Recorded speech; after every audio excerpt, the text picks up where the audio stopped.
Welcome back. This weekend, a group of local kids were taking a shot at a sport that's not normally offered in Lethbridge. Hit! Alberta Biathlon and shooting club LA Hotshot offered a free biathlon clinic. Even though there wasn't any snow for the skiing portion, the boys practiced by running a course, then shooting at targets. Biathletes under the age of 16 use air rifles, while older age groups use a .22. Lethbridge Sport Council says it's important to bring these kinds of opportunities to Lethbridge. Anyone new who is interested in sport and recreation to try new opportunities, if it's just to learn a bit more about the sport or if it's then to have an interest to participate, it's good. This one is the only one that's really exciting and gets my blood pumping enough. And of course, using the guns, so that's fun. Of course, yes. And 12-year-old Avery will become the first athlete from Lethbridge to compete in biathlon at the Alberta Winter Games early next year.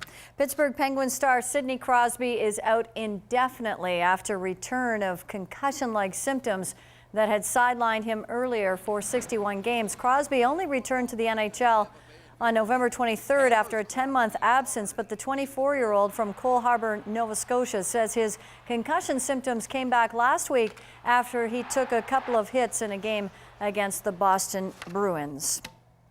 The Calgary Flames recalled forward Roman Horak and defenseman Brett Carson from Abbotsford Sunday, while assigning forward Greg Nemus back to the farm. After beating the Oilers Saturday night, the Flames are now a game above the .500 mark and are 1 point back of Edmonton in the standings. The Flames kick off a 4-game road trip tomorrow night in Nashville. To be a contender on the hard court in the Canada West, you need talent and perseverance. University of Pronghorns head coach Dave Adams is confident that he has found the right mix, and that mix might just be in the form of Raymond product Morgan Deuce. Daryl Rummel explains. It's a seemingly harmless play. Morgan Deuce drives the lane, connecting for 2 points on the easy layup. If you look closer, Deuce comes down awkwardly on his hand, looks at it for a second, and continues play. It stings, but he tries to shake it off. When he reaches the bench moments later, it looks like this: a dislocated knuckle and a fractured bone. That was less than 2 weeks ago. I grew up in Raymond, and I guess that's a mentality there that, you know, if you can play, you should play, and so that's kind of the mentality I've had growing up.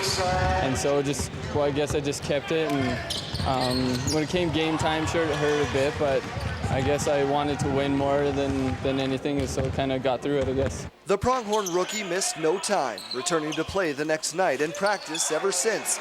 Doctors told him he couldn't hurt it any further, so here he is. But this is just the latest in a string of injuries. He's taught me an awful lot about Cowboy Up, because I've never seen a guy that's been through a knee injury, then he's through an ankle injury, then he's through a broken hand, and has not missed a beat, just kept pumping it out, plays with the same energy, enthusiasm. I haven't been that injury plagued before in my career, but things with my knee, ankle, fractured my hand, a couple of things. It's just been it's been tough, but I think that our trainers and coaches have been real helpful with everything, and that just been blessed to be able to get back on the court without too much pain, I guess. Through it all, Adams says Deuce has proved to be a key addition to his team this year, including the ability to fight through pain and succeed. In 8 games, Deuce is averaging 8 points per game, playing nearly 20 minutes a night. Deuce will now have nearly a month to try to recover from an injury-plagued first half, but if his style of play is any indication, it may prove to be even more difficult down the stretch as the Horns look to lock up a return to the postseason. Daryl Rummel, CTV Sports, Lethbridge. Oh, what a great player to have on your team. The Horns finishing the first half with a 4-4 record, Jackie, which is actually a huge improvement from where they were a year ago.